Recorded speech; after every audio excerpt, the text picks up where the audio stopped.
やい、いの、これは、頭、よくお尋ねをくださいました。ばあや、頭がお越しになってくださったんだから、お茶を差し上げて、いらねえやんなもの。おい、てめえ、何の恨みがあって俺の器に何度も泥を塗りやがるんだ。何をおっしゃいますかしら。私あなたに、恩こそあれ、恨みなどあるはずがないじゃございませんか。それに何でございます。その、何度も面に泥を塗るというのは、おめえ、一年前に俺がよ、男の師匠はダメだって酒屋が断るのに、無理やり頼み込んで、猪之助は真面目なやつだから、後ろに俺がついてるから、万が一にも間違いは起こしませんからって、お若さんの一中節の師匠に俺が勧めてやったら、おめえ、お若さんに一中節教えねえで、余計なこと教えやがってよ。おめえ、あの時に俺がもう二度とお若さんに会うなって、言って、おめえも、分かりましたってそう言ってくれたじゃねえか。それをおめえ、毎晩お若さんのもとへ呼ばいしてるそうじゃねえか。ごまかしたってダメだよ。長尾一角先生が見てんだよ。本当だったらな、振り物成敗ってその場で真っ二つに切られたんだぞ。それを先生が、待てよ。猪之助には確か間に二組の初五郎というものがいるはずだ。初五郎に話を聞いてからでも遅くはあるまいってお前夕べ交際所に住んだんだぞ。おい、猪之。俺とおめえはよ、なあ、幼馴染でもなんでもねえんだ。なあ、俺が親父しくじってよ、市ヶ谷の兄貴のところに居候してた自分におめえと毎晩山で会ったんじゃねえか。よく会いますね。じゃあちょっと飲みに行きましょうかって飲みに行ってお互いの身の上話したらよ、おめえが侍の世界だけど侍は窮屈で嫌だ。芸人になりてえ、一中節の師匠になりてえから俺も応援してやりてえけど、今の俺は他人の居候だから何の力にもないねえ。俺が今に一本立ちしたら応援してやるからなってそう言って別れたらよ、がじきに親父から感動を許されて家に戻って、親父がぷっくり行っちまって、俺が後を取ることになったらおめえがやってきた。そうだそうだ、俺が一本立ちしたら応援するって約束したんだと思って、ここの家だって俺が借りてやったんじゃねえか。バー屋だって俺がつけてやったんじゃねえか。男の師匠じゃダメだって酒屋だって俺が押し込んでやったのによ。おめえ二度とお若さんに会わねえって約束したのに、いまだに毎晩通ってるってじゃねえか。俺はその話聞いてカーッときちまって、おめえの手足の骨をポキポキってへじ折ってやって、そう先生と約束してきたんだけどよ、こうやっておめえの面見たらおめえ友達じゃねえかな。そんな乱暴なことはできねえやな。おい、お前そんだけの色男なんだからよ、女なんざうちゃうちゃいるだろうなあ。他の女で我慢してよ、お若さんとだけは別れるってわけにいかねえのかな。頭、一年前酒屋の件では頭に大変なご迷惑をおかけいたしまして申し訳ございませんでした。いや、私あの時にあなたとお約束をいたしました。もう二度とお若さんには会わないと。私も侍のせがれでございます。武士に二言はございません。あれから一度もお若さんには会っておりません。それに今お話を伺っていると、ゆうべ私がお若さんのところに呼ばいをした。頭、あなたよくお考えくださいまし。ゆうべに限って私お若さんのところに呼ばいできるはずがないじゃございませんか。何をしらばっくれやがって、長尾一角先生が見てるんだよ。生き証人がいるんだよ。頭、私あなたとゆうべずっとご一緒だったじゃありませんか。ゆうべ日の暮れ方、あなたが家へいらっしゃって何か仕事先で面白くないことがあったそうで、おい、猪腹が立ってなれんだ。これから飯食いに行くから付き合ってくれ。日暮里の千葉屋というお店で私、うなぎをごちそうになりまして、うなぎを食ったぐらいじゃ歯の虫が収まらねえ。これから中へ繰り込むから付き合えって、あなたと一緒に吉原に参って、今朝別れたんじゃございませんか。ゆうべに限って私、お若さんのところに呼ばいできるはずがないんでございます。そうだった、そうだった。あ、ゆうべずっと一緒で今朝別れたんだ。すまねえ。それこのと忘れた。あのへっぽこ剣術家め。おめえがあんまり色男だからな。やきもち焼いておめえに濡れ衣聞かせるんだよ。はあ、冤罪事件ってな、こうやって起きるんだな。大丈夫だ、大丈夫だ。一審が有罪でもな、俺が一証人になって、二審では逆転無罪を勝ち取ってやるから。また飛んで、根岸へ戻ってきて、行ってまいりました。どうした？伊之助の手足の骨をポキポキっとへし折ってまいったが、いや、それはダメなんですよ。夕べに限ってね、井戸の野郎、お若さんのところに呼ばいできるはずがねえんですよ。夕べから今朝まで井戸の野郎ずっと足と一緒だったんですから。夕べね、仕事先で面白くねえことがあったんで、足腹立ってね、あいつの家行ったんですよ。おい、腹が立ってなんねえから一緒に飯食いに行くから付き合ってくれって、日暮里の千葉屋って店で二人でうなぎ食いましてね、うなぎ食ったぐらいじゃ腹の虫が収まらねえ。おい、これから中へくじかむぞって、年がいもなく吉原へ行っちゃいましてね。で、今朝別れたんですよ。夕べに限ってね、井戸の野郎、お若さんのところに呼ばいできるはずがねえんです。では、夕べ、伊之助には確かなアリバイがあると申すのか。なんすよ、そのアリバイってな。犯行現場にいなかったという証明。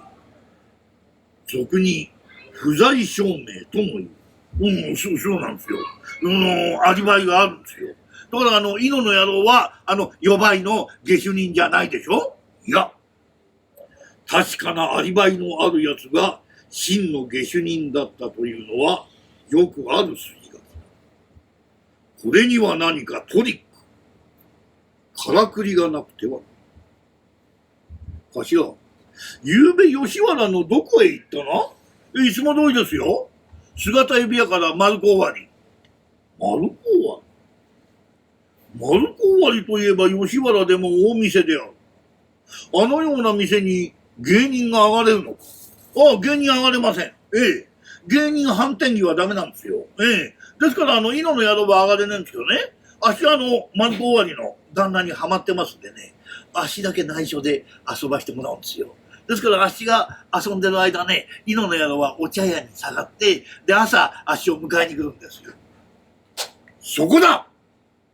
頭、伊之助は、頭を丸子終わりへ送っておいて、自分はお茶屋へ下がるようなふりをして、大門を一歩外に出てみろ。大門外には籠というひょうきん者がおるぞ。籠に乗れば、吉原から根岸は目と鼻の先だ。それでお若のもとへ呼ばいをいたし、翌朝何食わぬ顔をして、お茶屋から迎えに来たような顔をして、頭、そなたを迎えたのだ。頭、そなた伊之助の籠抜けの計略に騙されたのだ。野郎！スケベな野郎ってな、そういう姑息なことを考えて呼ばいしあるんだ。わかりました。今度こそ犬の野郎の手足の骨でポキポキってへし折ってやりますから。また浅草橋へ飛んでって、やい犬！頭、私の濡れ衣は晴れましたでしょうか。この野郎、白々しい野郎だ。てめえ一人丸子、俺一人をな、丸子終わり、あげやがってな、てめえお茶屋に探すようなふりして、大門を一歩出てみろ。大門外にはカゴってひょうきん者がいるんだぞ。カゴに乗りゃおめえ、吉原から根岸は目と鼻の先じゃねえか。それで、お若さんのとこ呼ばいして、何食わぬ顔してお茶屋から迎えに来ましたって、俺を出迎えやがったぞ、この色ごとし。頭、もういい加減になすってください。いや、いつもはそうでございます。いつもはあなた一人で遊んで、私はお茶屋に下がるんでございます。昨日もそうしようとしたら、あなたがそれを止めたんじゃございませんか。いいの。行くのか？今日の俺は寂しくてなれんだ。頼むから俺を一人っきりにしないでくれ。ずっと俺のそばにいてくれって、あなたにそう言われて私、一晩中、あなたの愚痴を聞いていたんじゃありませんか。そのうちに部屋に石が差してまいりました。頭、どうやら夜が明けたようでございます。何、夜が明けた？夜が明けたのにこんなところにいてもしょうがねえ。じゃあ帰ろうか。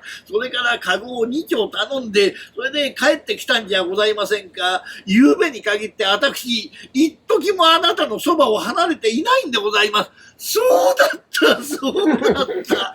俺一晩中愚痴聞かしちゃったんだよな。すまねえ。それこの忘れたよ。へっぽこ剣術かね。どうしてもおめえに濡れ衣着せたくてしょうがねえんだ。大丈夫だ。任しとけ。な、一審二審は有罪でも、必ず最高裁で逆転判決を。また飛んで根岸へやってきて、行ってまいりました。どうした？之助の手足の骨をボキボキっとへし折ってまいったがいえ、ダメなんすよ。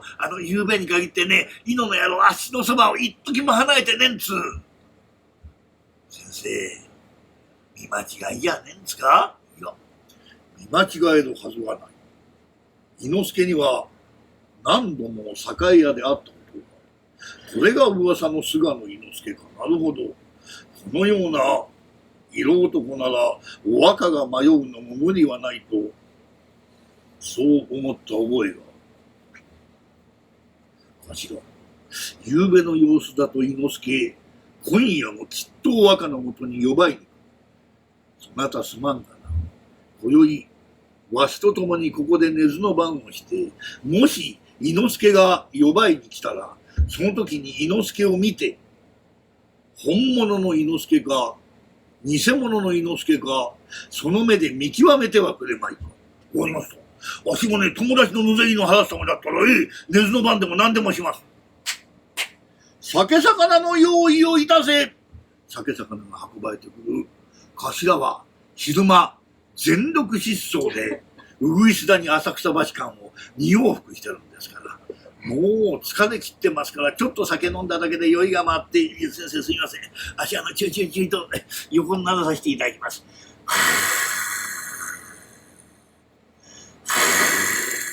てんで高い口。そこ行くと長尾一角先生、さすがに一刀流の達人でございます。いくら酔っ払っても乱れるということがございます。頭、起きなさい、起きなさい。猪之助がお若のもとに呼ばいに参っと。火事はどこで？火事ではない。猪之助がお若のもとへ呼ばいに参った。障子は開けておいた。本物の猪之助か、偽物の猪之助か、その目でよく判定をするように。わかりました。先生、本物の猪之助です。間違いはないか？間違いありません。猪の野郎に間違いありません。ゆうべ、お若のもとに呼ばいに来ていたのも、猪之助だ。それは違います。ゆうべ、呼ばいに来たのは、猪之助じゃないんですけど、今いるのは本物の猪之助です。どきなさい。懐から短筒を持ち出して。先生、何するんですか？それから、猪之助を撃ち殺す。ダメだよ、先生、そんなことしちゃ。いや、猪の野郎は仕方ねえ。猪の野郎は殺されても仕方ねえけど、もし弾が添えてお若さんに万が一のことがあったら、明日酒屋のおかみさんに何て詫びていいか。安心いたせ。そのような未熟な腕は持っておらん。狙いを絞ってズドーン。見事に猪之助の胸板を貫きます。途端に柳振動と言いますから、ポルターガイスト現象。家の中のものがガタガタガタ、グラグラグラ。物音を聞いて弟子たちが起きてきて、先生、賊でございますか？日頃鍛えた技を見せるのは今この時。賊ではない。それより、お若が気を失っておる。道場へ連れて行って介護をしなさい。頭、猪之助の死骸を改めなさい。いや、猪之、おめえ昼間人があんだけ意見言ってやったから、今晩ぐらい呼ばいやめときゃいいのに人の意見を聞かねえから、おめえ先生に撃ち殺されちまうんだ。手拭いでほっかむりかなんかして、呼ばいに来やがって、この野郎。先生、猪じゃねえ、狸でござんす。やはりそうであったか。どうなってるんで？お若があまりに猪之助を死母いたす。その死母の心につけ込んで、この辺りに住む古狸が猪之助に化けて夜な夜なお若のもとに呼ばいに通ったと。ゆうべのは猪之助ではないが、今宵は間違いなく本物の猪之助だとそなたが申すので、おそらくはこんなことであるまいかと撃ち殺してみたのだ。やい、このスケベ狸。